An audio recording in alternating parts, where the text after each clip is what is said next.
চট্টগ্রাম বিশ্ববিদ্যালয় থেকে যুক্ত আছেন শোয়েব রহমান, সরাসরি চলে যাচ্ছে তার কাছে। শোয়েব, সংঘর্ষকে এখন চলছে কিনা বা থেমেছে কিনা জানাবেন, আর এখন ক্যাম্পাসে কি পরিস্থিতি, আইন শৃঙ্খলা বাহিনীর ভূমিকা কি দেখছেন জানাবেন।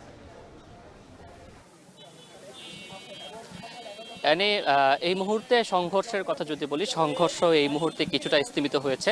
শিক্ষার্থীরা বিশ্ববিদ্যালয়ে যে 2 নম্বর গেট রয়েছে সেই 2 নম্বর গেট এলাকায় অবস্থান করছেন এবং গ্রামবাসীরা আর একটু কিছুটা ভেতরে, গ্রামের ভেতরে পূর্ব দিকে তারা অবস্থান করছেন এবং এখনো উত্তেজনা বিরাজ করছে, কিন্তু সংঘর্ষ কিন্তু আসলে সেভাবে চলছে না। এবং সকাল দুপুর 12টা থেকে যে সংঘর্ষ শুরু হয়, সেই সংঘর্ষ প্রায় 1 ঘন্টারও বেশি সময় ধরে চলে এবং সেই সংঘর্ষে আমরা দেখেছি এখন পর্যন্ত প্রায় অর্ধশতাধিক শিক্ষার্থী নতুন করে আহত হয়েছেন। গতকালও কিন্তু আমরা দেখেছি যে প্রায় অর্ধশতাধিক শিক্ষার্থী আহত হয়েছেন।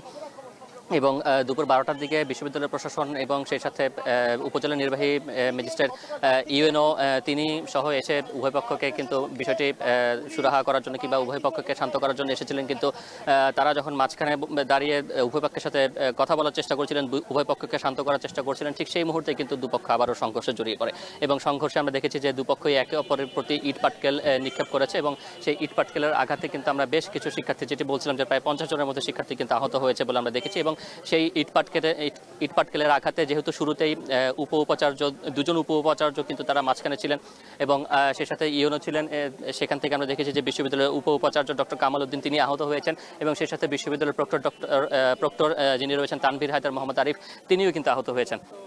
এবং গ্রামবাসীর পক্ষ থেকে আসলে কি পরিমাণ হতাহত হয়েছে সেই খবরটি আমরা এখনো জানতে পারিনি, নিশ্চিত হতে পারিনি। তবে যেহেতু সংঘর্ষ ছড়িয়ে পড়েছে, প্রায় 1 ঘন্টারও বেশি সময় ধরে সংঘর্ষ চলছিল, সেই সংঘর্ষ চলাকালীন সময়ে আমরা কিন্তু আইন শৃঙ্খলা বাহিনীর কোনো সদস্যকে উপস্থিত দেখিনি। বিশ্ববিদ্যালয়ে গতকাল রাত থেকে সংঘর্ষ চলছে।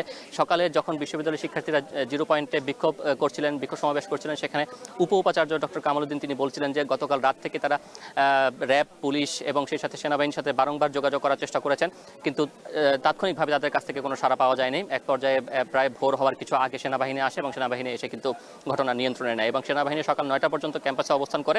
সকাল 9টার দিকে কিন্তু তারা ক্যাম্পাস থেকে চলে যায় এবং এরপরে দুপুর 12টার দিকে যখন সংঘর্ষ শুরু হয়, প্রায় 1 ঘন্টা পর্যন্ত সংঘর্ষ চলে। এখনও কিন্তু আমরা আইন শৃঙ্খলা বাহিনীর কোনো সদস্য, বিশেষ করে পুলিশ কিংবা র্যাব কিংবা সেনাবাহিনীর কোনো সদস্যকেই কিন্তু আমরা আসলে এই যে সংঘর্ষের যে ঘটনাস্থল সেখানে দেখিনি এবং সেটি নিয়ে শিক্ষার্থীদের মাঝে ক্ষোভ রয়েছে যে বিশ্ববিদ্যালয়ের মতো একটি এলাকাতে এরকম একটি বড় সংঘর্ষ ঘটেছে। সেই সংঘর্ষে কিন্তু এখন পর্যন্ত আইন শৃঙ্খলা বাহিনীর কোনো পদক্ষেপ তারা চোখে পড়েনি এবং যদি আইন শৃঙ্খলা বাহিনী সঠিক সময় সঠিক পদক্ষেপটি নিতে পারতেন, সেক্ষেত্রে হয়তো বা এরকম দুর্ঘটনা বা এত বড় ঘটনা সেটি নাও হতে পারত।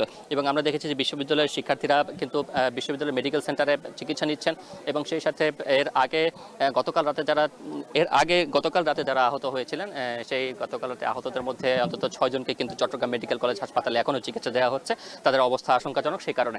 এবং চট্টগ্রাম মেডিকেল কলেজ হাসপাতালে প্রায় 40 জনের মতো চিকিৎসা নিয়েছেন গতকাল রাতে। তো সবকিছু মিলিয়ে ব্যাপক কিছু সংঘর্ষের ঘটনা ঘটেছে এবং সেখানে অনেক শিক্ষার্থী আহত হয়েছেন, হয়তো গ্রামবাসীও আহত হয়েছেন, সেই সাথে বিশ্ববিদ্যালয় প্রশাসনের কর্তা ব্যক্তিরা আহত হয়েছেন, উপাচার্য আহত হয়েছেন, প্রক্টর আহত হয়েছেন, কিন্তু আইন শৃঙ্খলা বাহিনীর যেই ভূমিকা সেখানে কোনো ভূমিকাই ছিল না, কোনো আইন শৃঙ্খলা বাহিনীর সদস্যকে দেখা যায়নি, যেটি নিয়ে শিক্ষার্থীদের মাঝে এক ধরনের ক্ষোভ রয়েছে।